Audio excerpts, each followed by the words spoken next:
Deputados e senadores têm se dedicado a propostas sobre a Lei Candir, que é de 1996. Essa lei isentou de ICMS produtos primários e semi-industrializados destinados à exportação. Algumas propostas prevêem o fim da Lei Candir, com o argumento de que essa legislação quebrou estados e municípios que dependem desse tributo. Já o setor agropecuário está preocupado com a extinção da Lei Candir, porque considera que acarretará enormes prejuízos aos produtores e que reduzirá a competitividade de mercado.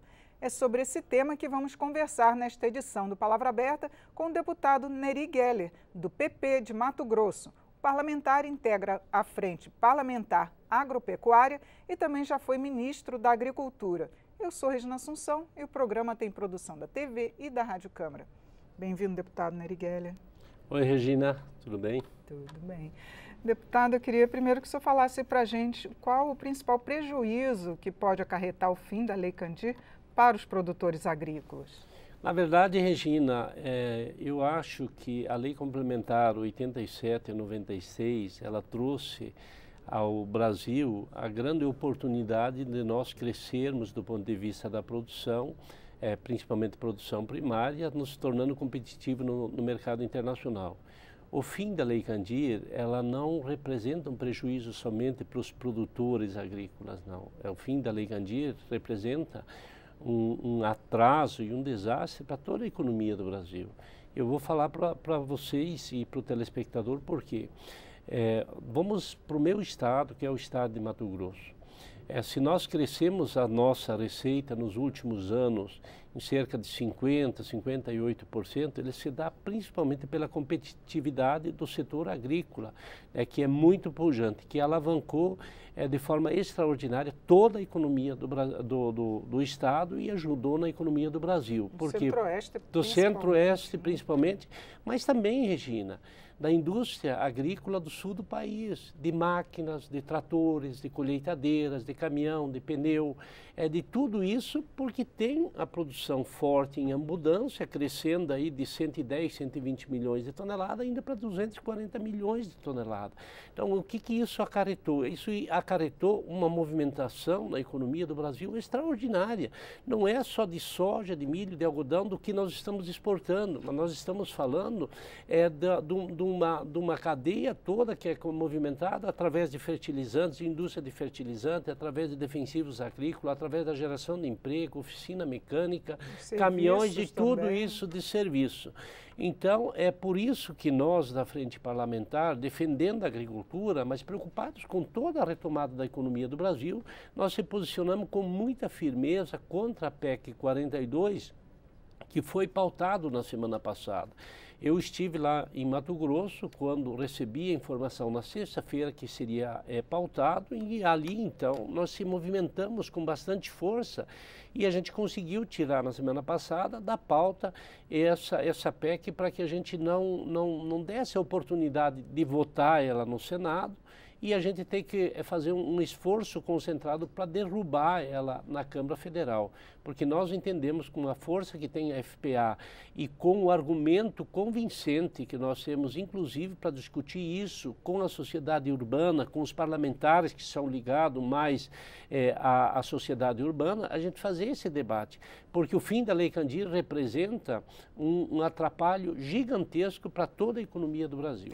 Agora, deputado, o que os estados e municípios argumentam é que todo ano tem que se rever as compensações que eles vão receber porque não recebem pela isenção do ICMS.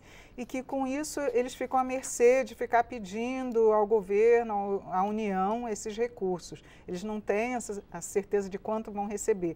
E queria que pelo menos fosse regulamentado isso. Tem alguma proposta nesse sentido? Eles têm razão.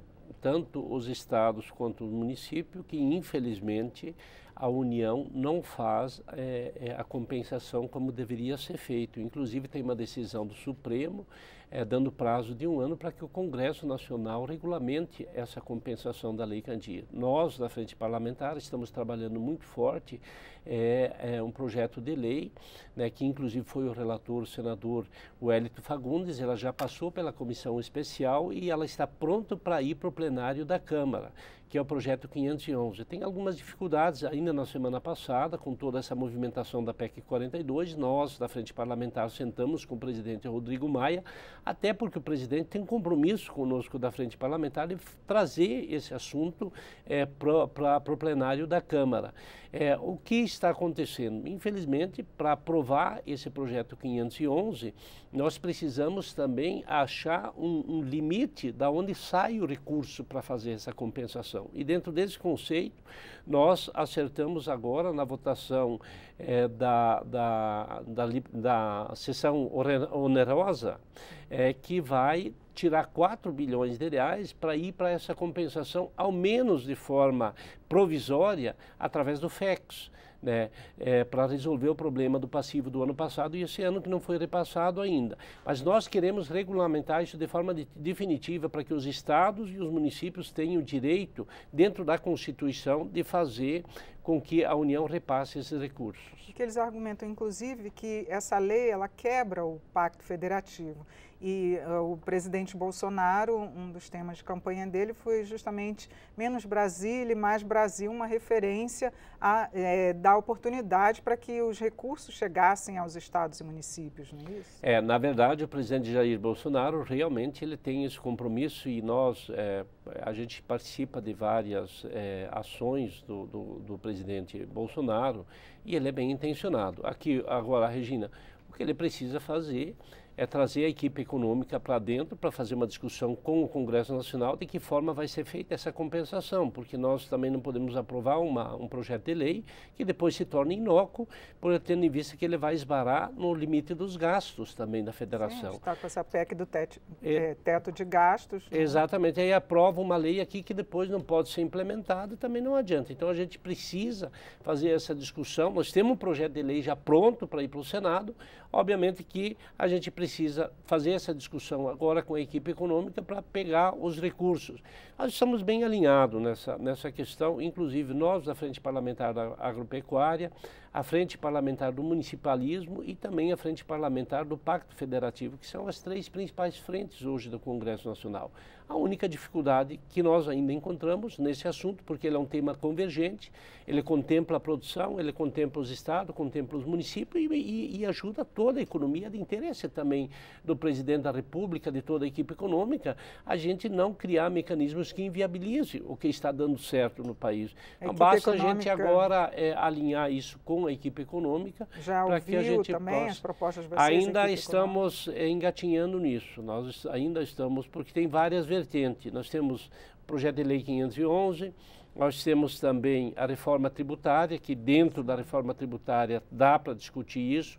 Tem essa questão do leilão da sessão onerosa, que é uma forma, ao menos, de buscar esses recursos esse ano, mas é um tema que precisa ser enfrentado. O que nós não vamos aceitar, o que a Frente Parlamentar da Agropecuária vai se posicionar com bastante firmeza, é não aceitar a derrubada da Lei Candir, sob pena de prejudicar não só a produção, mas toda a economia do Brasil. Então, essa é uma posição muito firme. Nós queremos criar alternativa.